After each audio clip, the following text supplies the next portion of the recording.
Okay, so this is the Tremulant device, and this is a harmonic tremolo device. It's a pretty simple audio effect, and what it does is create a rhythmic modulation of the audio signal, whereas in a different kind of tremolo device we might get a change in the amplitude of the signal by the LFO. In this case, it's not changing the amplitude.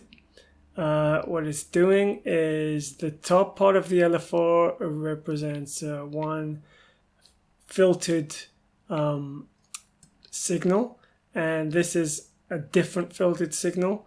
So as we're moving between, we are mixing between the two signals. So we have a low pass on one side, and on the other side we have a high pass. Here, this is where we're setting the center frequency.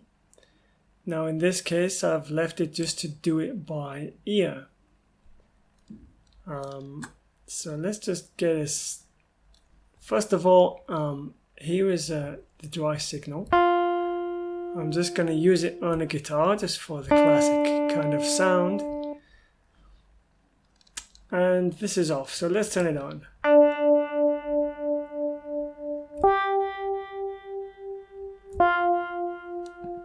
So it's on pretty slow at the moment, and we can hear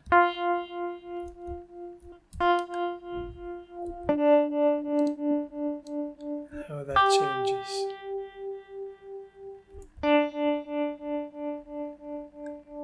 So let's speed it up.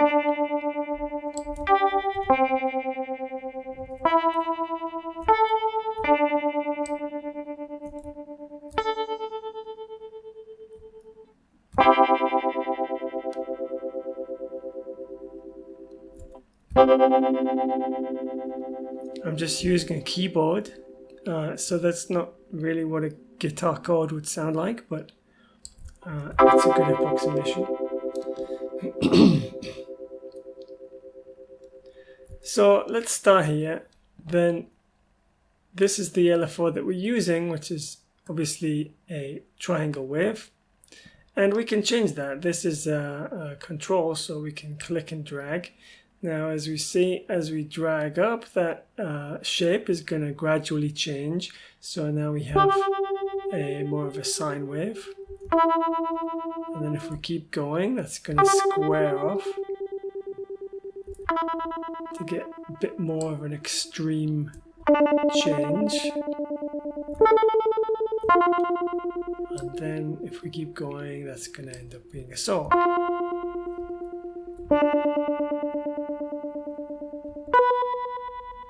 So usually for a more classic sound, we're probably gonna stick with either the triangle or sine, or somewhere between the two is nice.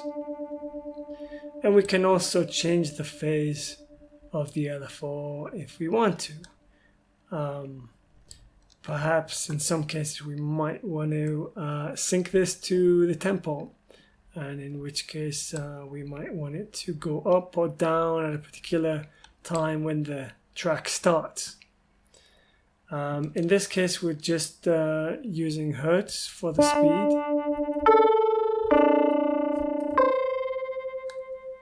But if we change that here, then we can change that. Okay, let's actually start the transport, so that will work. So now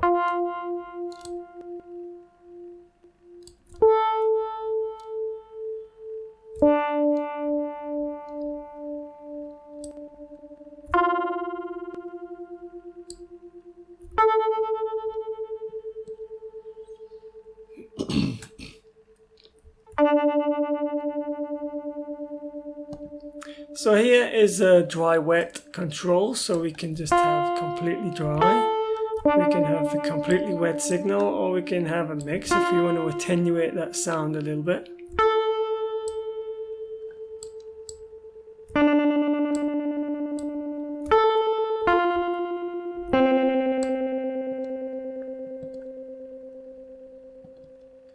And what we can do here is we can add a little bit of noise into the modulation signal. So that will just randomize it a little bit, so it's not going to be an exact straight LFO coming out. And at small amounts it might not be very noticeable, but it's just going to add some variation there.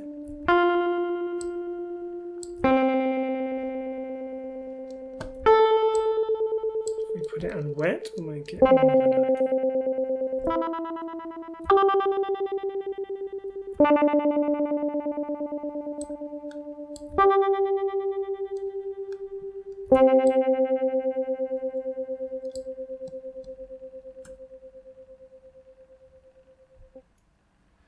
So when we're using it in the normal mode,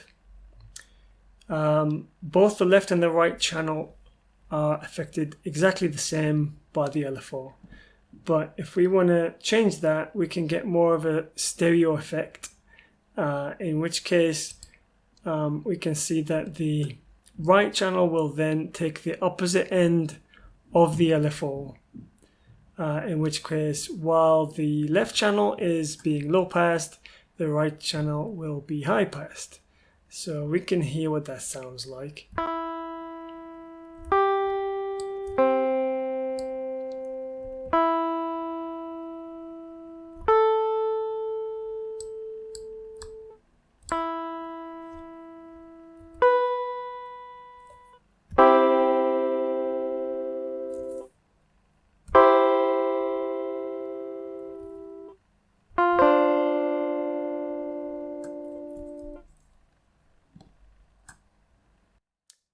So this was designed for single monophonic instrument to give it this effect.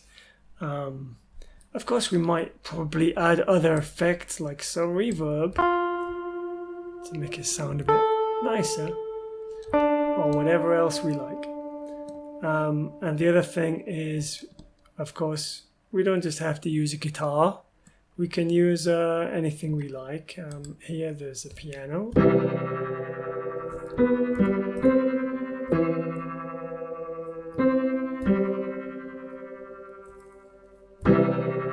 But we can add it to any synth. This is an effect which doesn't usually come with a synth, so that we can add this